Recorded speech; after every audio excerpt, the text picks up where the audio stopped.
একদিন একটা শিকারি একটা খুব বুদ্ধিমান পাখি শিকার করলো, করে তখন পাখিটাকে খাবে বলে বাড়ি নিয়ে যাচ্ছে। তখন পাখিটা বুদ্ধি করে শিকারিকে বলছে, ও শিকারি ভাই, আমার ওজন তো 100 গ্রাম, তুমি আমাকে খেয়ে কী করবে, তার থেকে আমাকে ছেড়ে দাও, আমি বরং তোমায় 3টে ভালো উপদেশ দেবো।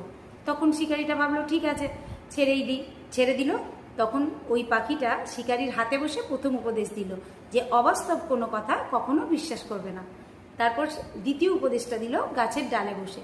সে বলল যে যেটা জীবন থেকে হারিয়ে যাবে সেটা নিয়ে কখনো আফসোস করবে না। ঠিক আছে, তখন শিকারি বলছে যে তুমি তৃতীয় উপদেশটা বলো।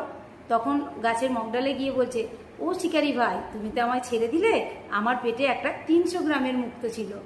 তখন শিকারিটা বলছে, হাই হাই, আমি এ কী করলাম, হ্যাঁ, এটা আমি ভীষণ বোকামো করলাম, আফসোস করলো।